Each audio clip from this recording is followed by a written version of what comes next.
Buenas tardes, bienvenidos a una edición más de Diálogos Parlamentarios, programa que se transmite por el canal 53, canal de la Universidad Autónoma de Nuevo León y bajo los auspicios de su Secretaría Académica. Esta tarde tenemos el privilegio de haber invitado, y la escucharemos, a la doctora Laila Porras Musalem. Ella es una distinguida investigadora, académica, desde luego. Ella es autora de un libro que se llama La Odisea Rusa. Aquí lo tenemos, lo mostramos para nuestro auditorio. Es realmente un trabajo muy importante para el efecto de poder conocer en sus entretelones más escondidos, si pudiera decirse así, la economía rusa desde lo que fue la Revolución Rusa hasta el cambio económico hacia el mercado. Y entonces, con este motivo, pues me da mucho gusto recibir en nuestro programa a la doctora Laila Porras. Ella, además, pues actualmente está impartiendo cursos en la Universidad Cité de París, ¿no? Y también en el Instituto de Investigaciones Orientales. Quizá no sea exactamente ese el nombre, pero ella se ha especializado igualmente en cuestiones geopolíticas y por lo mismo pues está abordando permanentemente problemas de este tipo, como el que hoy desgraciadamente pues se presenta en Oriente Medio. Laila, buenas tardes, me da un gusto enorme tenerte con nosotros, es un honor, y el maestro Benjamín Palacios, que me acompañará en esta entrevista contigo, pues él procederá a hacer algunas de las preguntas que le ha merecido la lectura de tu libro, yo otro tanto desde luego, y tú pues serás tan amable de ir abordando los temas que justamente abordas en tu libro y que son motivo de que nosotros pues ahora estemos tan interesados en escucharte. Por favor, entonces, Benjamín. Listo. Muy bien. Bueno, pues buenas tardes, supongo. Yo empezaría con una pregunta global o panorámica que te atañe a los orígenes del país. Porque en primer lugar me parece a mí que tiene mucho que ver el objeto, o más bien el contenido de esta pregunta está detrás al menos como un añadido, de la importancia global, mundial actual de un país como la Rusia de Putin. La pregunta sería,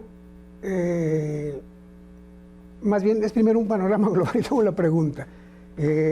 Según tengo yo mi opinión, durante la etapa inicial después de la Revolución de Octubre del 17 y durante un lapso bastante prolongado, después de la muerte de Lenin y sobre todo después con el régimen de Stalin, se podría decir, creo yo, que la política o las políticas económicas que se fueron sucediendo en la Unión Soviética serían más que nada reacciones obligadas al contexto, al entorno directamente interno y también al entorno internacional. De modo tal que las primeras medidas tomadas todavía inmediatamente al triunfo de la Revolución, el reparto de tierras, la nacionalización de la banca, inmediatamente después se ven, digamos, echadas atrás, y que se abre el periodo del llamado comunismo de guerra, con medidas las que suelen llamarse draconianas, etcétera, ¿no?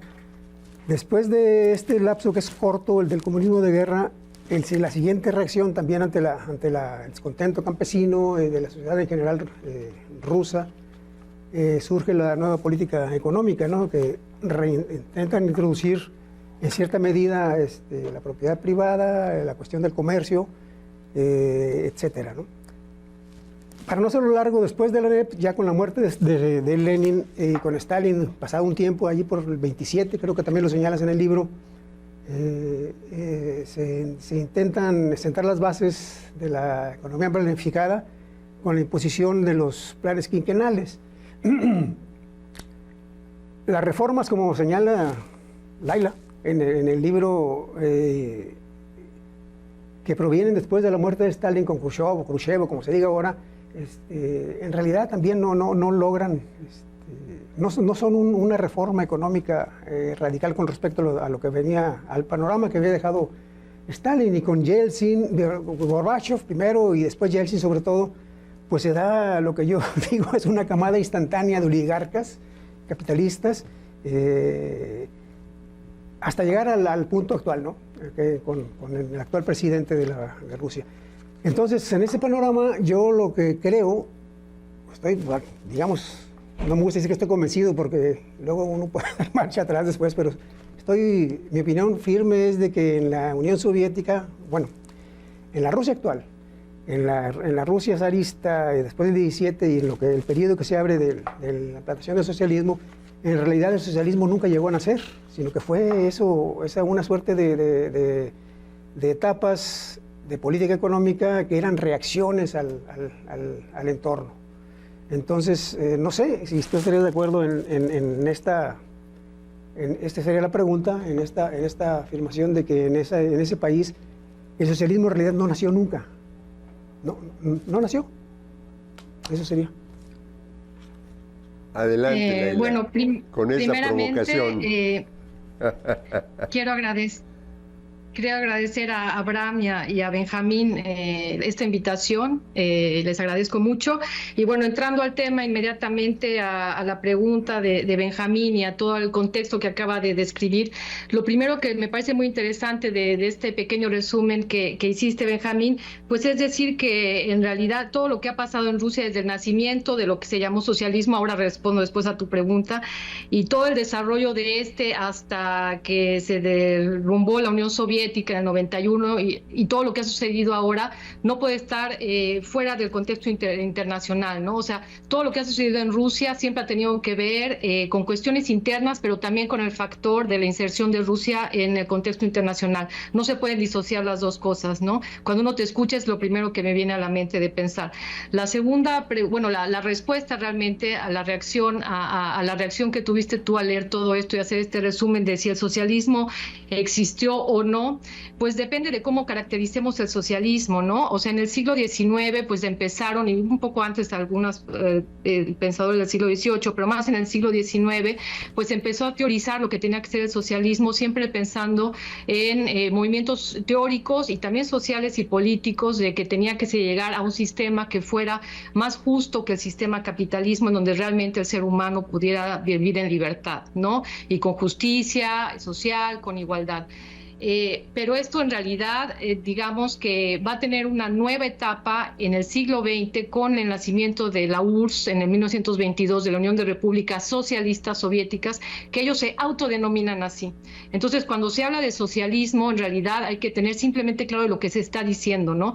Entonces, quizá no nació ese sistema que me imagino tú tienes en mente teórico, pero sí nació un sistema con instituciones diferentes al sistema capitalista y a lo que ellos se autodenominaron socialismo. Y es a lo que yo le llamo en mi libro socialista o socialismo o sistema socialista, pero obviamente delineando perfectamente y caracterizando perfectamente las instituciones que caracterizaron a ese sistema, ¿no? Y que difieren del sistema capitalista, digamos, en un nivel intermedio. O sea, si vamos a un nivel abstracto, el más elevado, podemos decir que tanto ese sistema que existió, se le llame socialismo o socialismo realmente existente, o comunismo, como algunos lo llaman, ¿no? Tiene similitudes con el sistema capitalista, sobre todo dos similitudes. Son sistemas en donde se utilizó la moneda, o sea, son sistemas monetarios y en donde existió el trabajador asalariado, ¿no? La relación salarial, digamos.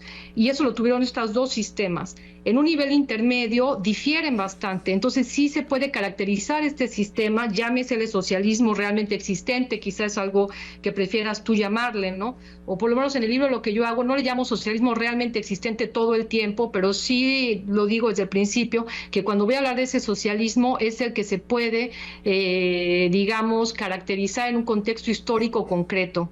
¿Y cuáles son esas diferencias importantes con el sistema capitalismo? Pues si se ve como en bloques, como lo hace uno de los grandes autores que describieron el sistema, que es János Kornai, falleció hace poco, un economista húngaro de los más importantes, que describió el sistema no tanto políticamente, sino económicamente, cómo marchaba ese sistema.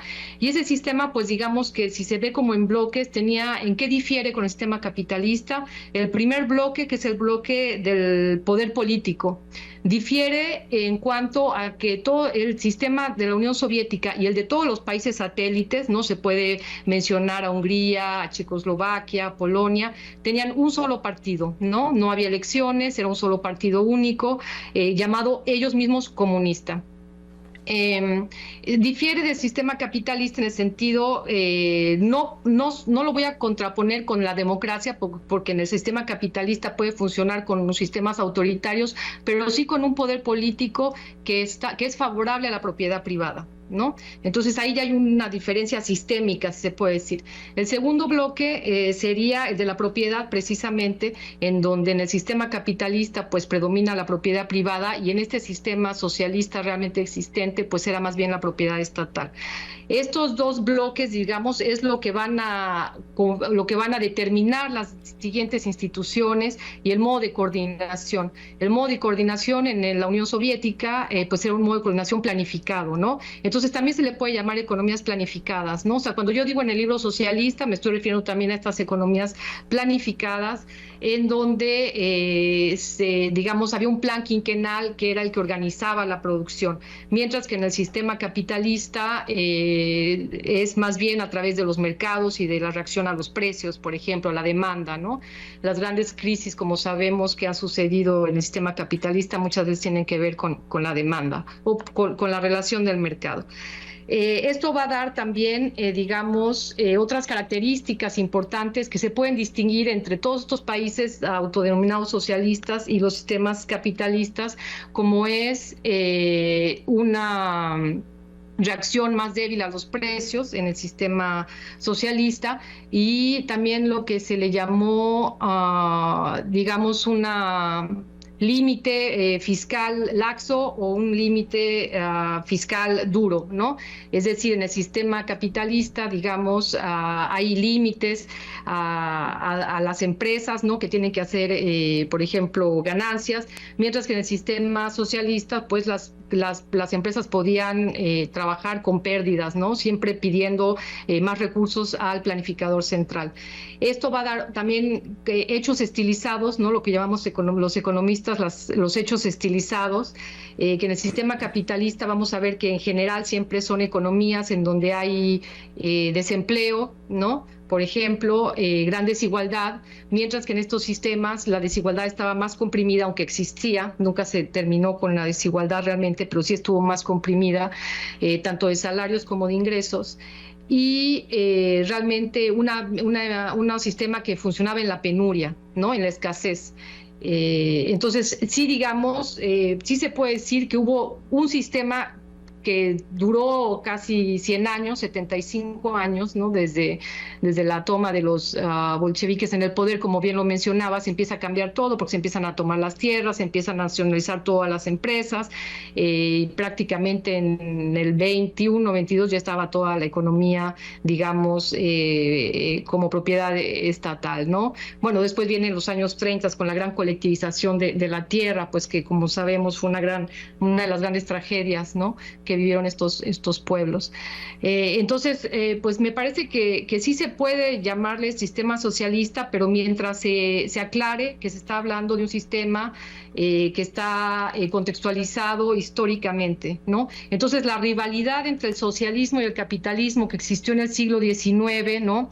Que era más teórica o de lucha política, se volvió una rivalidad sistémica realmente existente entre dos sistemas que, digamos, tuvieron una especie de carrera por la eficiencia y el crecimiento que todos lo vivimos, pues finalmente se tradujo políticamente con la Guerra Fría, ¿no?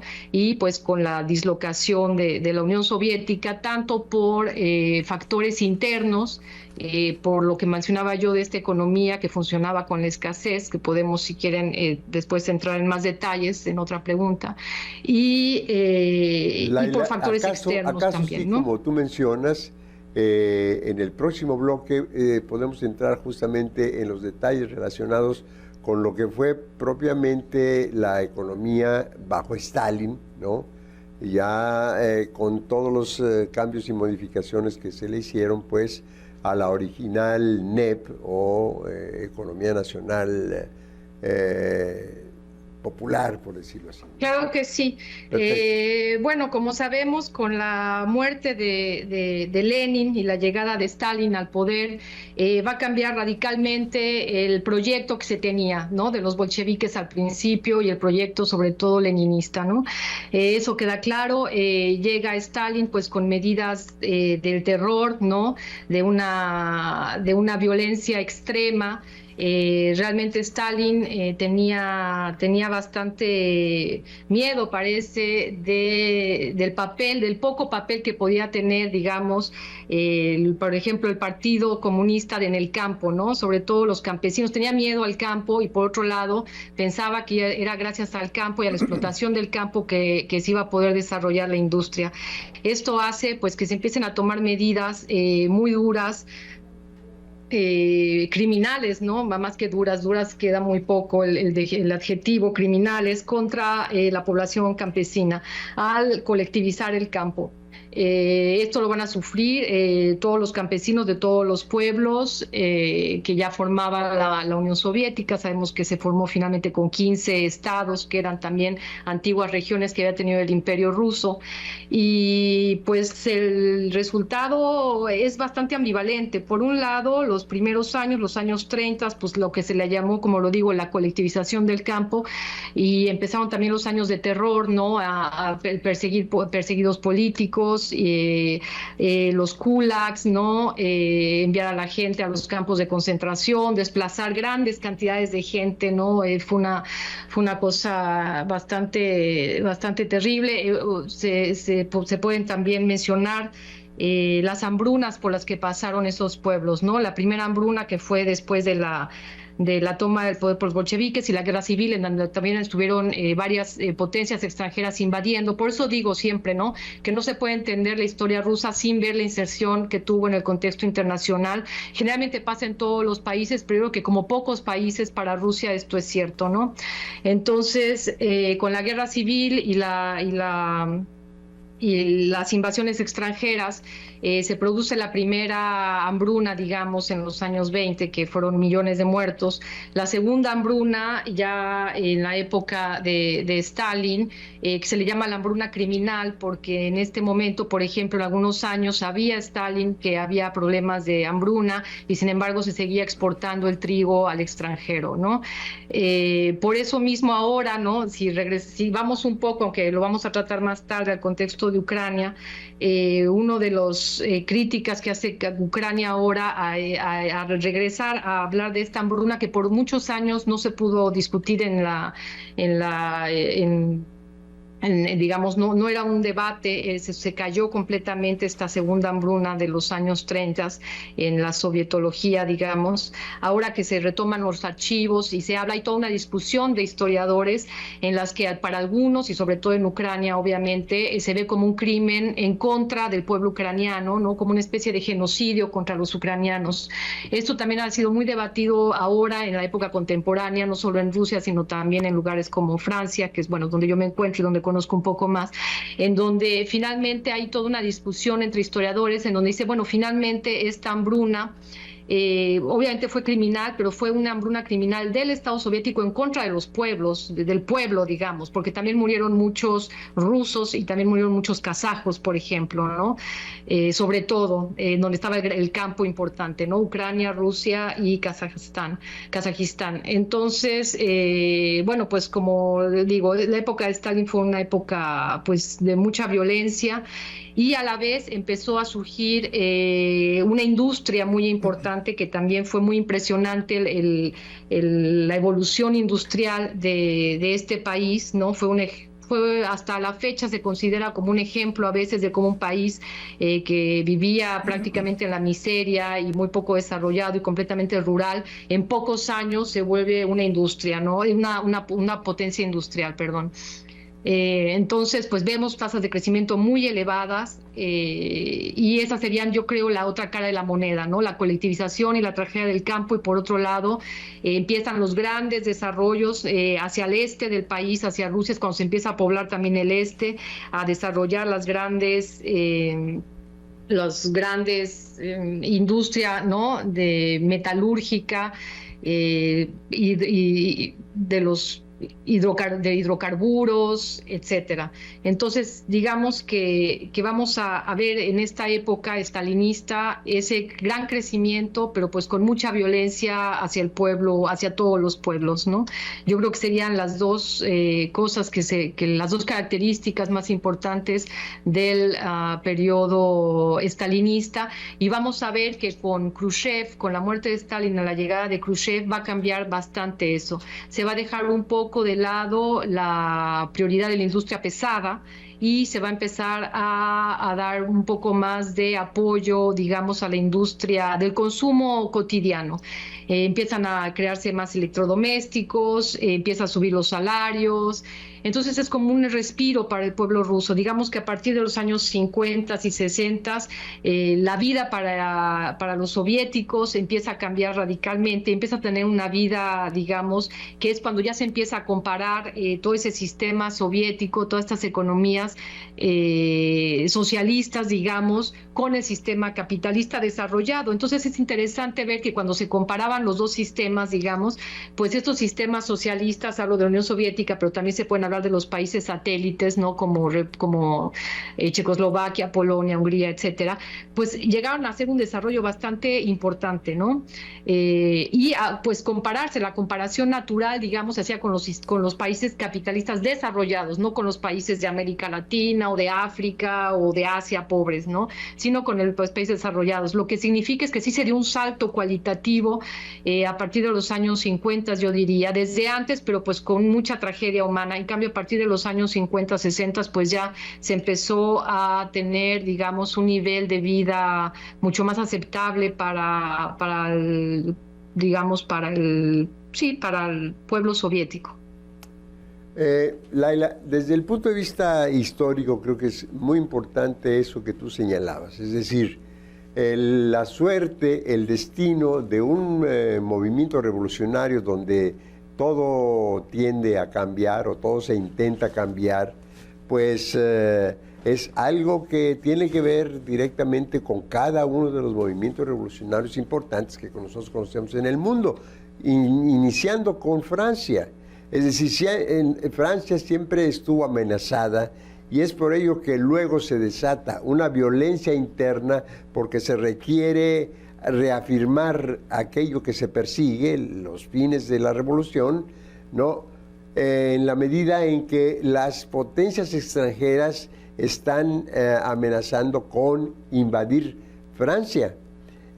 Lo mismo ocurre pues con la Unión de Repúblicas Socialistas Soviéticas, lo mismo ocurre con Cuba, en fin, no hay movimiento social importante en un país, y sobre todo de ese nivel, sin que haya una respuesta de parte del sistema que se está abandonando, del sistema que finalmente se repudia como tal. Entonces, en el próximo bloque vamos a abordar, digamos, esta esta situación, pero ya en el último cambio que se produce después de la debacle sufrida por la URSS, ¿no? Y el cambio hacia un capitalismo más definido en torno a la Federación Rusa, si te parece bien.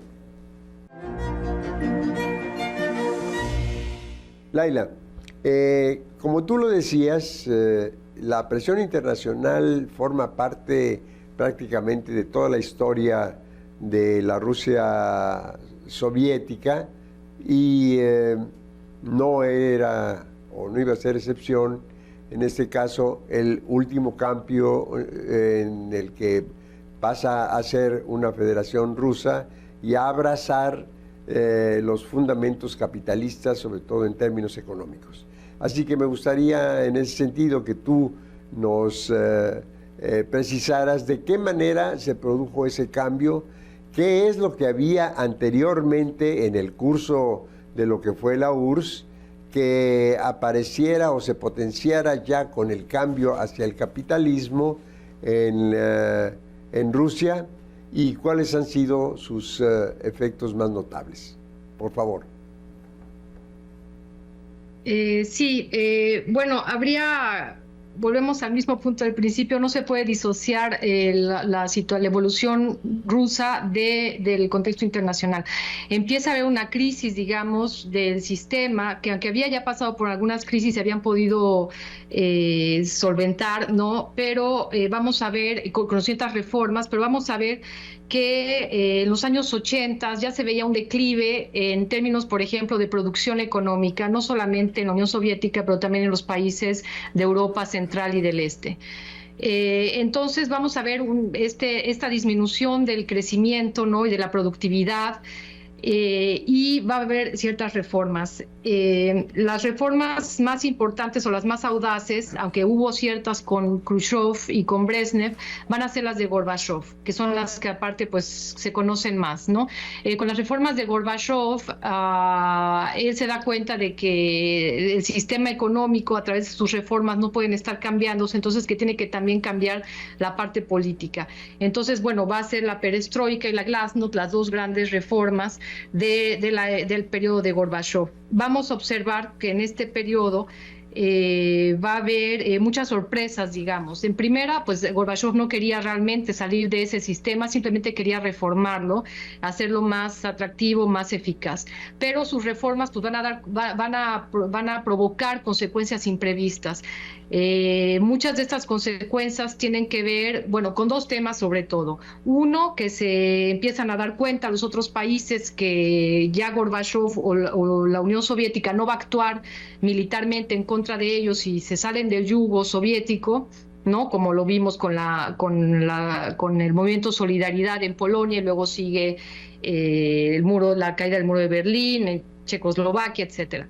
Y se dan cuenta también las repúblicas dentro de la Unión Soviética, recordemos, como dije, que eran 15 repúblicas dentro de la Unión Soviética, se dan cuenta de esta libertad que existe en Europa Central.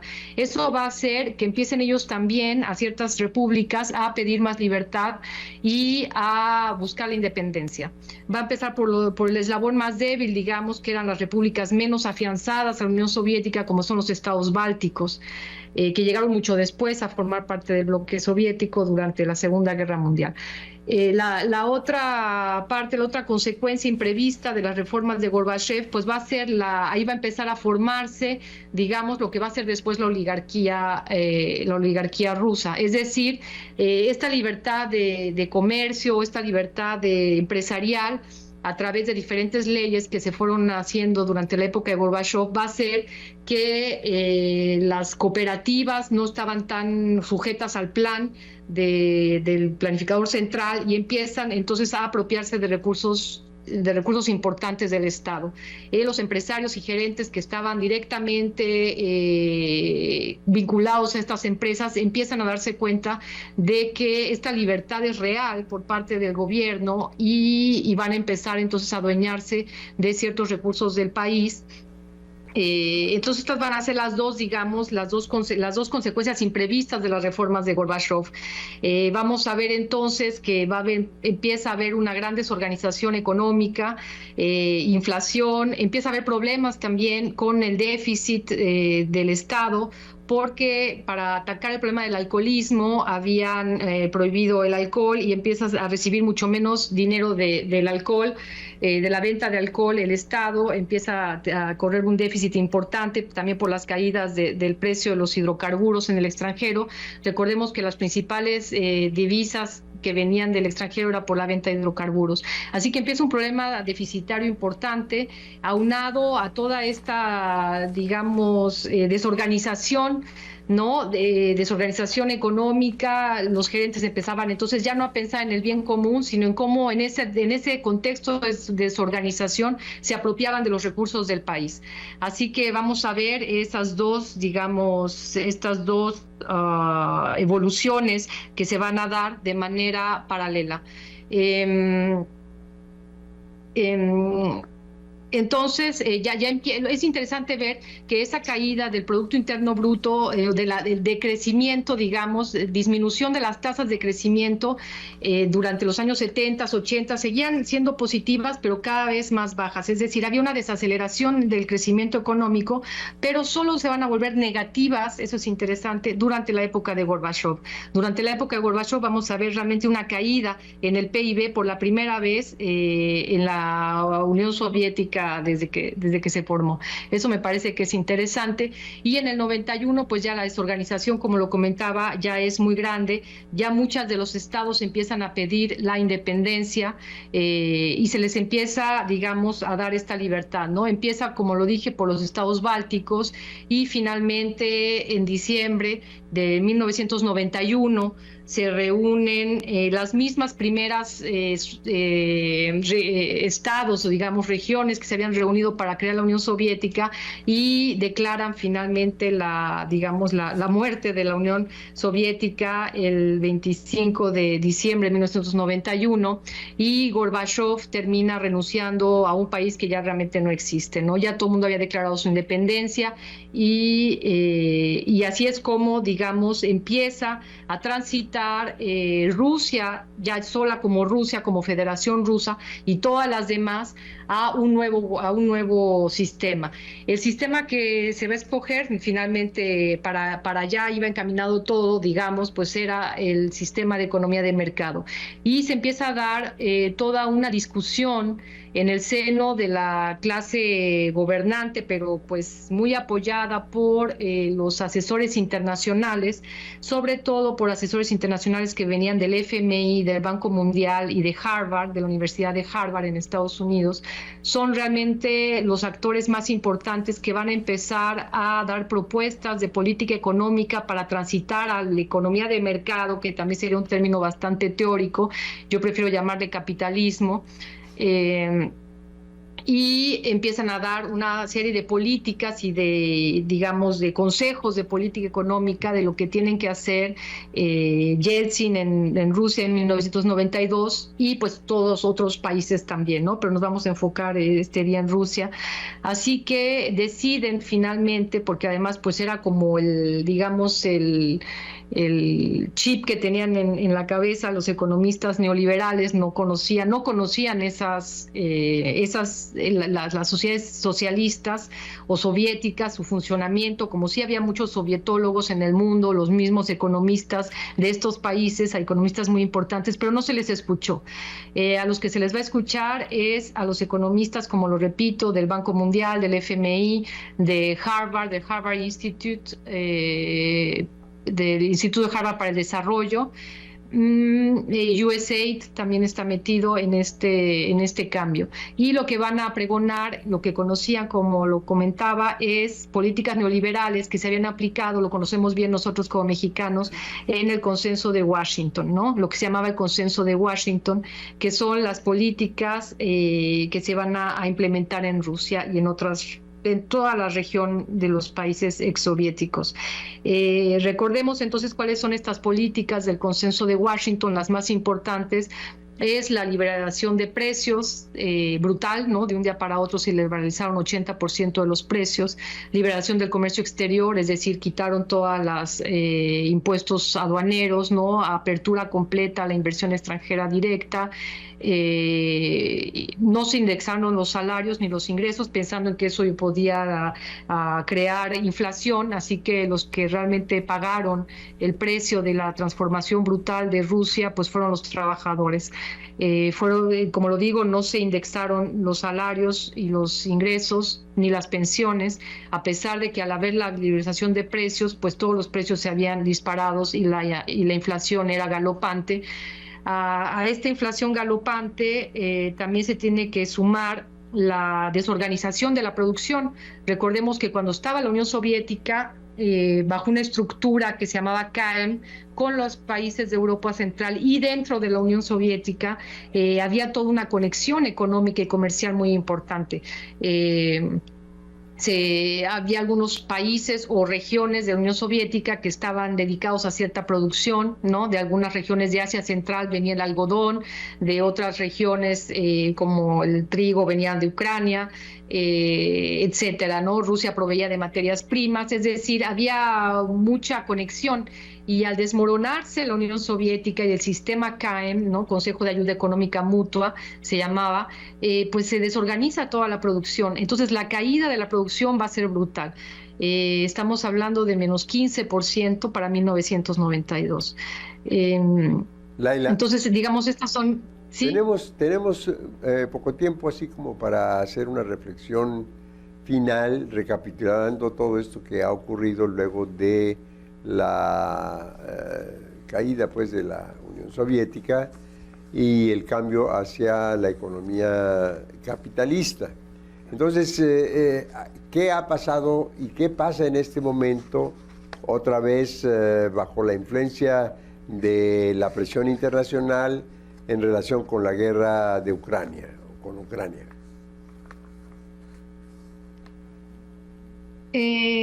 Bueno, quizá habría que hablar de los factores entonces de la guerra con Ucrania.